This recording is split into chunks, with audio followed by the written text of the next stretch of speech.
Hello, welcome back to the reading of MILELE. We're on chapter 15, and I'm glad you're here again. We left off chapter 14 with a pretty dramatic scene with Prince Adani on top of the mountain at the high point in a way we had not seen him before. And also some good news. We learned that baby Moses is allowed to stay on the island. And some stressful news as well. Keiko came to persuade Governor Peter to influence Hope's decision to join him for the world rule. Also, something interesting about Keiko is that he is able to stay on the island for smaller amounts of time, and that time keeps decreasing. Because of course we know that only people with Eden 2 DNA can be on the island without a suit. But for whatever reason, Keiko is able to be there, but that now seems to be decreasing. We also learned that the Watcher lives in the men's dorm. Also, we visited the living space above one of the airplane hangars where the pilots lived. There's several of those hangars. And we're also reminded of Gideon's commitment to Prince Adani and also his camaraderie with Agent Mike. Also, another thing that we learned about Agios is that he is related to the sovereign somehow. Okay, so let's jump right in to chapter 15.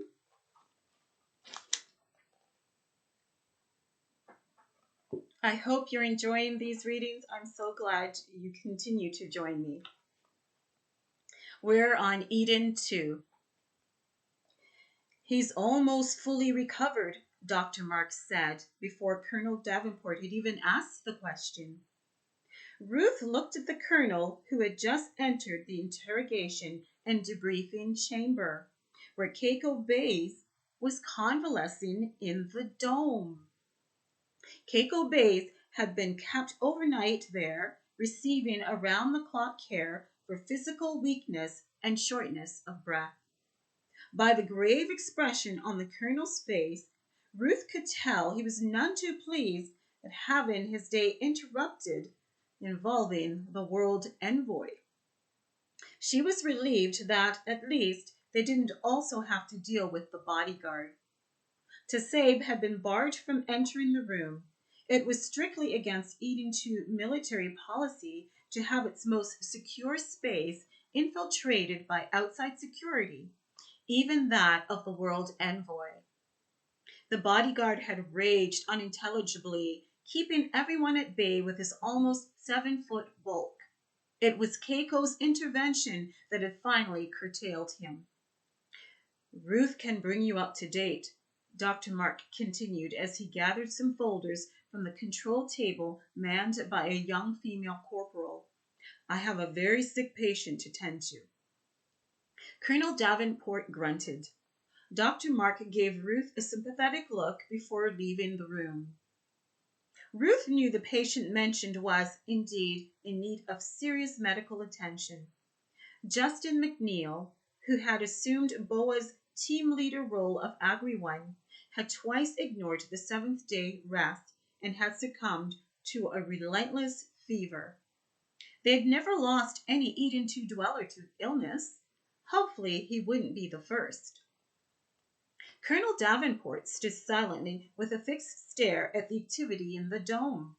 A male nurse in gray scrubs was discontinuing an IV line just below Keiko's rolled-up sleeve. Through the dome's automated intercom, they could hear the nurse patiently narrate the step-by-step process to Keiko. Ruth grimaced as Keiko impatiently thrust the now disconnected tubing toward the nurse. It slipped from the portico clinical bed and to the floor. Without apologizing or even seeming to be aware of his rudeness, Keiko turned on the rumpled bed towards his audience. Now get me out of here. Despite his commanding, arrogant tone, he looked vulnerable. His suit jacket, tie, and shoes had been removed, and faint darkness rimmed his eyes. Colonel Davenport pointedly ignored him and directed his attention to Ruth. "Fill me in." Her words came out methodically as Ruth described Keiko's present condition using layman and medical terms alternately, so there could be no misunderstanding. "And so, as you know," she concluded, "Envoy Bay's tolerance of Eden 2's atmosphere has been diminishing and now seems to be at a 48-hour capacity. He doesn't wish to wear the suit, so the dome is his only other option." Keiko, now standing close to the transparent wall of the dome, faced them. His white shirt was partially unbuttoned and hung loosely from his pants.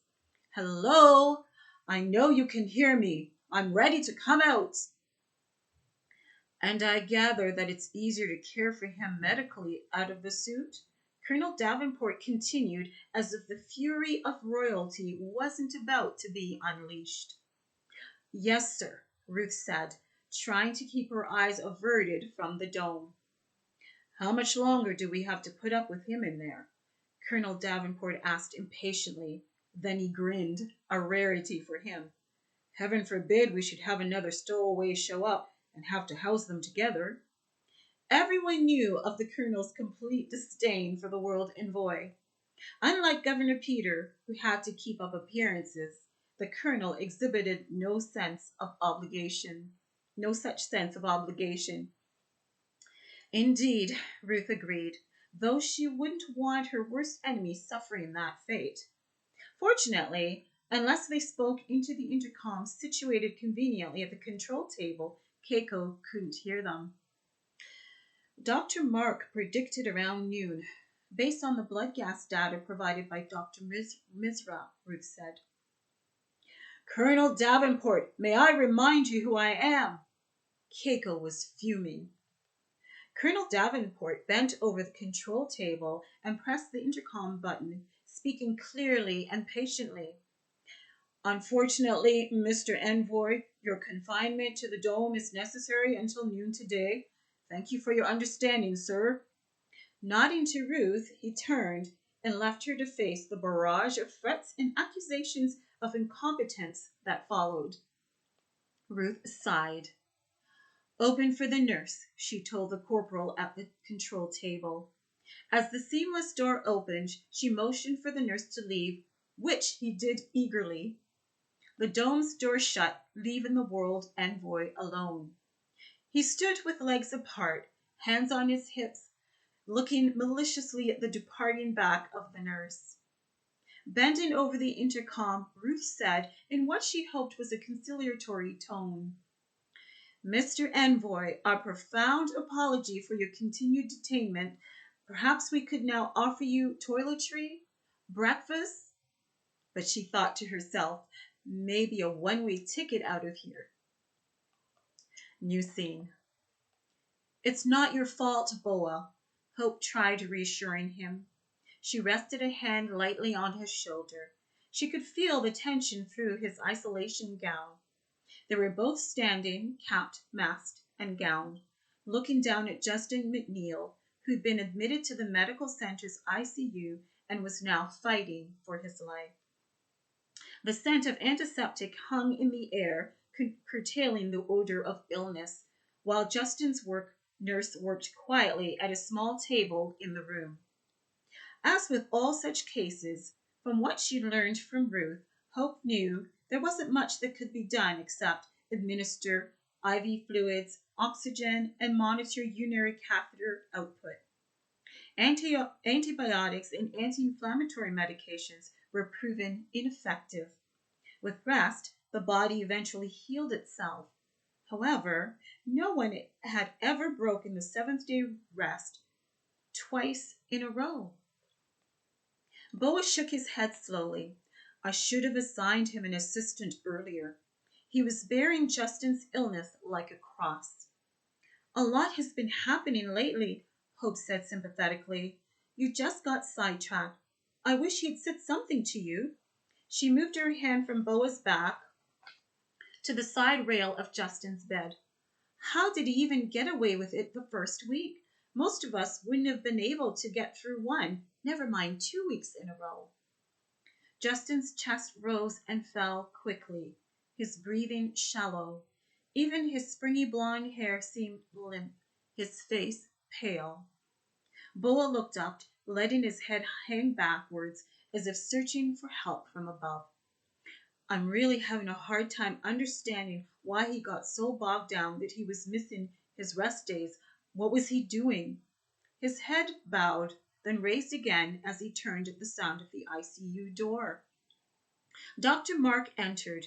Even though masked, his forward brow translated a grim expression. He looked at them briefly before heading over to the nurse. She rose and started filling him in on the patient's progress. We should go. Hope tugged at Boa's arm. She was good enough to let us stay over time.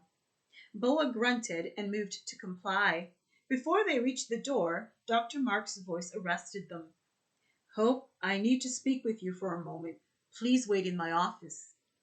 She nodded in Dr. Mark's direction, then followed Boa out the door.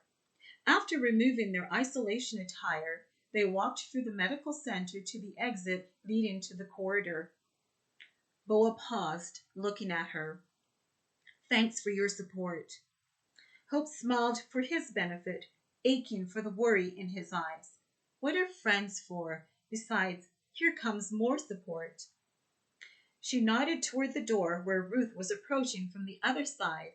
As Boa passed through, Hope waited at the open door. That man, Ruth fumed, glancing at them both in turn. I think he could drive the most sainted person insane. Her eyes were dark with pent-up frustration. I take it you were in with His Royal Highness, Hope said jokingly. Has he not been sent home yet? He has to be in the dome until at least noon, Ruth answered, then looked intently at Boa. Boa, Justin will make it. I know it looks more serious than usual, but can you picture all that crazy energy just siphoning out of him? He'll make it. We're doing everything we can, and he is improving. Little at a time, but improving. Ruth rested a hand on Boa's shoulder. Do you hear? Hope imagined the special look Boa must have given Ruth for the resulting smile that slowly lit up her face. It was becoming increasingly evident that more than friendship was blossoming between her two closest friends. Full bloom of their pending relationship would probably be already achieved were it not for Eden Two's restrictions. For a moment, Hope felt like an outsider, but Ruth called her in, drawing her back into the circle.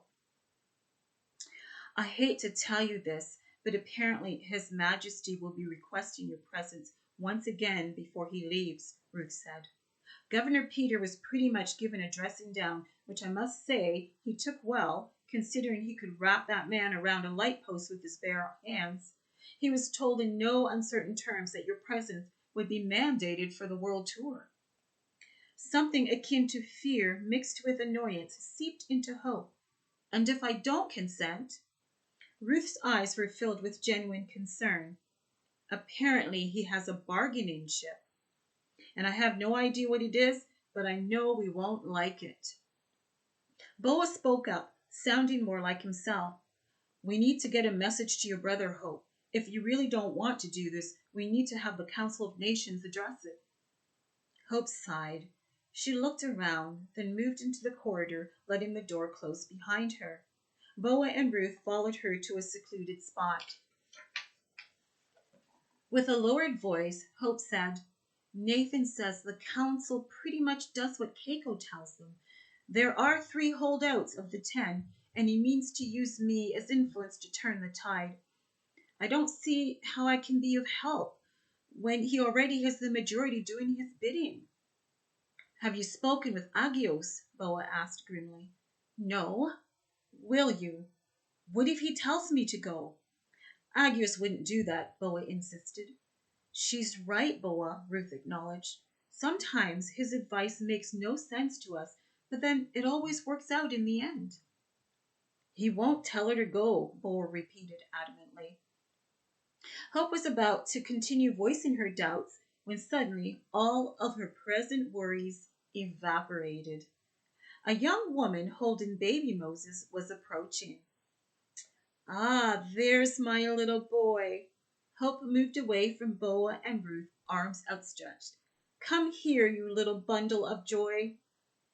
He's really glad to see you, Anna Davis said. She handed over the squirming infant to Hope.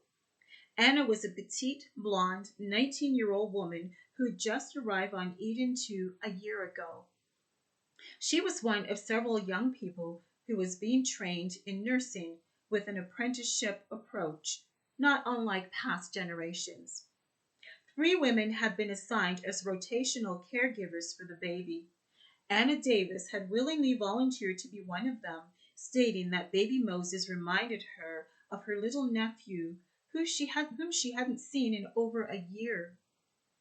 Of the 3 child caregivers, Hope felt the most comfortable with Anna, who seemed to dote on baby Moses almost as much as she did. As his surrogate mother and appointed guardian, Hope had access to baby Moses any time. During the weeks since he'd been found, it was clear that she and the infant had developed a special bond, and she was determined to foster that bond. Thank you, Anna. Hope clasped baby Moses to her chest, breathing in his warm, pleasant scent. He opened his little mouth, allowing a barrage of his own language to flood the hall. Hope responded to the sounds as if she understood everything. Ruth and Boa chuckled, their earlier mood lightening considerably. They added their own comments to baby Moses' blubbering. People started slowing as they passed, delight, warmth, curiosity on their faces at the scene, the only baby on Eden 2. Hope kissed the top of his downy head. Well, I'll tell you one thing, she said. I'm not leaving this baby. That I know for sure. Anna raked a strand of hair behind one ear, a questioning look in her green eyes. Never mind, Anna, Hope quickly said. You don't want to know. Anna smiled in silent understanding. No problem. I'm not on duty tomorrow, so let me know if you need any extra help. So you've met a new character, Anna. All right, new scene. 15 minutes later, Hope sat comfortably in Dr. Mark's large office chair holding baby Moses. The baby was drinking noisily from a bottle of goat's milk. Absent-mindedly, she stroked his little hands that were clutching the bottle securely. I know it's difficult for you to relay what happened, Hope, Dr. Mark said calmly, patiently. He sat perched on the corner of his broad steel desk, a paternal look in his discerning eyes. But it would be quite helpful for us to know everything before you venture in again. Of course, Dr. Mark is referring to her visit into the mist patch last time when she passed out. Hope managed a small smile, knowing how desperate everyone was to somehow jar what was perceived to be a blocked memory. They just couldn't seem to accept her limited versions of events. It's not difficult at all, Dr. Mark. Your psychological assessment says otherwise. He was peering at her as if trying to see past her words. Hope sighed. Truly, there is nothing more to tell. I don't know how else to convince everyone. She cuddled baby Moses closer, taking assurance from his weight and his warmth. If I saw or experienced anything else that my mind might have blocked out, I can't just retrieve it on demand. I can only tell you what I remember. She looked him squarely in the eye. I felt something give way, then emptiness. I fainted. When I woke, I was in the military tent. Dr. Mark grimaced. Well, they wanted me to probe some more. I know, Hope said sympathetically. The proverbial they reason that I feel safe with you. And let me guess, the envoy is also pushing for the answer. Nodding wordlessly, Dr. Mark eased his long frame off the desk. Smiling, he reached down and gently touched the baby's cheek. He's doing well, isn't he? Very, Hope said. Finally, something they could agree on. A new scene. Would this day never end? 2 hours after her meeting with Dr. Mark, Hope had been interrupted from her work in the Nutrition and Wellness Center by a summons from Keiko Bay. She'd been escorted to the VIP guest suite by security as if she couldn't be trusted to actually keep the appointment. Keiko looked terrible. His features were haggard and he breathed heavily. His bodyguard stayed at the closed door, not moving. She wondered how such a person with so much pent up energy could remain so stationary. Somehow she couldn't quite see him as a man. She'd never seen his face outside the helmet. She'd never even heard him speak. I'm told they will not allow you into the patch for another week, Keiko said, addressing her cordially, as if he hadn't been on his knee before her less than 24 hours ago. That's correct, Mr. Envoy, Hope confirmed, keeping in tune with his formality. She sat on the sofa that was diagonal from his seat. He managed a smile that almost seemed to crack his face. His pallor and diminished strength could not conceal the tension that always seemed to be with him, as if something continuously restrained him. What would happen when that restraint was no longer there? We are back to Envoy, I see, are we? He leaned toward her from the armchair that supported his temporary frailty. There's no need for such formality when we're alone. Hope smiled to herself. Alone? Obviously, Keiko also didn't consider to save a man. Noticing Keiko seemed encouraged by her smile, she clamped her lips tight. The mist has thinned enough that soon we should be able to get satellite messages through. Keiko glanced around with disdain. There will be no need for me to jeopardize my health in coming back here. When you're successfully through the barrier, we will begin our tour as soon as possible. Boldness suddenly enveloped Hope. Straightening on the sofa, she voiced her objections. And yet, we don't know what that outcome will be, despite what you believe about my eventual success of discovery. Also, I can't guarantee my support on a world tour with you. The silence that followed was heavy.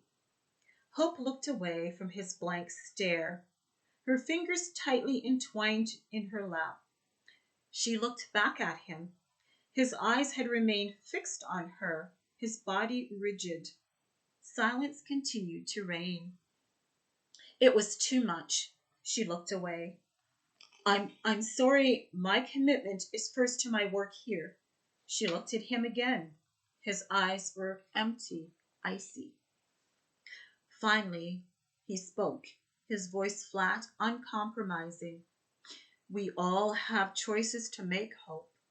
My choice is always for the benefit of the world over that of one individual, even if the individual is one's brother. For a moment, Hope's mind was blank. Then the seed took root. What? Ignoring her, Keiko called, Come, it's time for us to go. Immediately, Tassabe left his post and came toward them. Without a glance at her, Tassabe assisted his employer up. Hope rose quickly, panic erupting in her. What do you mean? What will you do? Leaning heavily against his bodyguard's arm, Keiko turned a baleful look at her. No longer the suitor, no longer the seducer. I'm sure somewhere in the world your brother would be appreciated for more than just his executive and public relations skills, should he be banished from the safety of Israel. No, you can't. The world is still so incapacitated. He would. She couldn't finish, hardly believing someone could be so cruel.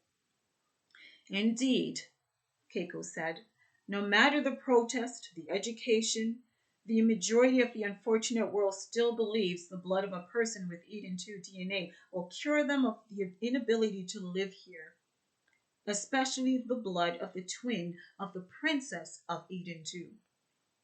He turned triumphantly, leaning against his bodyguard.